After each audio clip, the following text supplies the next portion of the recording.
there's nothing in there that makes him look bad. There's nothing in this whole book that makes him look bad. And I just want to say, because it sounds like I'm going to have a go at Harry and Meghan, I'm not. I feel very calm. Outlouders will be happy to know. I feel very calm and reflective about this whole book. And I kept waiting as I've been consuming the book and the interviews for like one cogent thought to form, like an opinion. What is my hot take?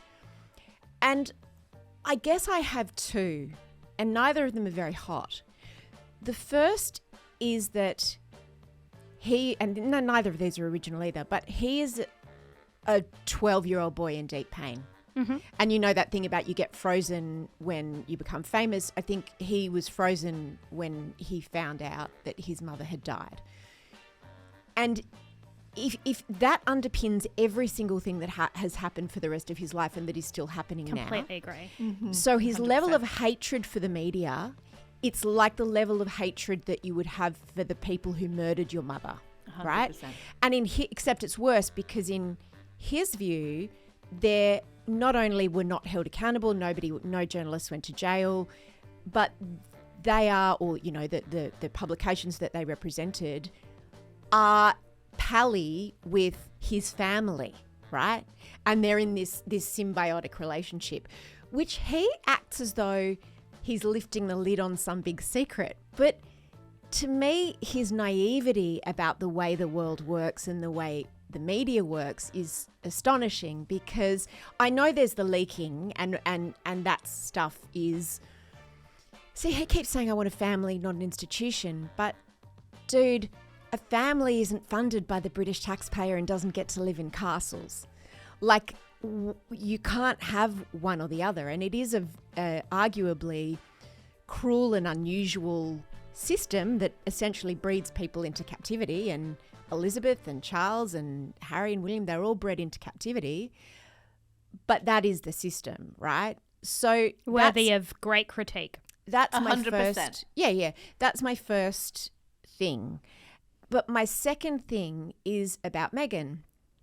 And you know how she talks about, I didn't Google him, like the whole thing about their love story. Yeah. And a lot has been made of that. And he references this so many times. Like, he finds it so endearing that she doesn't know who Prince Andrew is, and she thinks he's the Queen's assistant because he's like carrying her handbag, and she doesn't know how to curtsy, and she doesn't know this. And he even says, see, she really didn't Google me. And he talks a number of times about how relieved he is that she hasn't Googled him. So... And he also talks about how fast, like they just were like head over heels, crazy in love. And the problem with that, even though they both hold it as like this badge, what William said, which is go slow, and what he himself says about breaking his own golden rule and the golden rule of the family, that you don't marry anyone until you've been dating them for at least 3 years, because they've got to understand what this weird situation is like. He breaks that. He castigates William for doing exactly what needed to be done, which is to say slow down. And then he spends the rest of the book after they get married and when she moves in going, she couldn't believe this, she couldn't believe this, we couldn't believe that. It's like so much of it is a culture shock that a grown woman and that they say, oh, she's the American actress, and they're skeptical about how she'll adapt. And they were right, because she is a 36-year-old divorced, successful woman who isn't going to be told, like Kate was or like Diana was, you can't have social media, you can't speak for yourself, you can't make any decisions about your own future. You need to ask your husband's grandmother for money. So of course it was going to be a clash. But he doesn't acknowledge that anywhere. Like, it's never, I'm not going to say anyone's fault, but that's where it's all gone wrong. Yes, but I don't think that is where it's all gone wrong, because he says that it way precedes Meghan. The issues that he had with his family, it started when he was 12. And so it's not just that. But what do you mean? As in, his issue with the British tabloids and them being in bed with his family started when he was a kid, was perpetuated. No, I'm saying these two things are different, but they conflate, because then when the media that he thinks killed his mother then becomes mean to his wife, he's a little boy who's trying to save his mummy.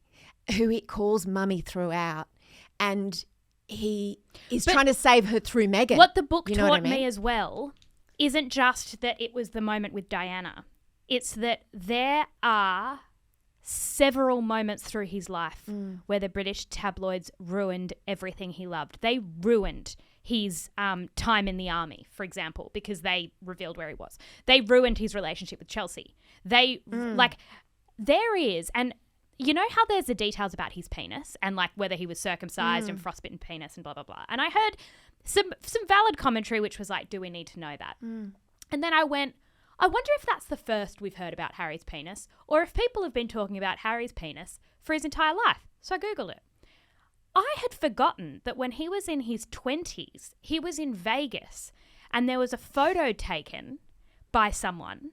Their phone was then hacked. It wasn't leaked by anyone. Their phone was hacked. He was in Vegas. This is very famous. He was playing pool in the nude with girls and did partying. a lowbrow episode about this. Yes, exactly. And the image was like, when you have had your penis leaked as a 27-year-old, which, by the way, is a crime, then no wonder you write a book and you go, you know what? At least I'm talking about my own penis. Oh, yeah. And I'm not criticising him for that. I did this thing on the BBC yesterday with a woman who was from the US and another woman from Nairobi. And the BBC asked how it's being discussed and interpreted overseas. The woman in the US said that the sense there is, all right, start looking forward, basically, in terms of the US has an incredible amount of time for trauma and family estrangement. They have way more empathy than the UK does in terms of that introspection and therapizing and whatever it is. But in the US, the sense is very much like, all right, what next, Harry? Let's stop looking back. Interestingly, the woman from Nairobi, they go, so are people talking about it there? And she goes, no. She was like, no one in Africa cares about this book. I asked 12 friends. 10 did not know the book had been released. We have more important stories in Nairobi. I was like, oh, shit. And what did you say about Australia? I said that I felt it was divided, but I also said, and this was a point that you've made, Mia, that because we're not in the UK, the stakes aren't as high. I think that we get to have a little bit more of a laugh. So the dog bowl and the necklace and the upside down handstand and all of that, I think we get to play with that a bit more. Yeah. But we're not indignant that the royal family and Her Majesty has been disrespected. And no, I also think because we do have a Republican movement and a sort of sympathy for the rebel, that we probably have more time for Harry than a lot of other places because he's around gone the world. rogue and we like that. And we quite like that. But Australians aren't into endless introspection. Well, I'd forgotten that exactly. he's got a 4-book deal. Do you remember that? Yeah, and they've done 2. Have they done 2?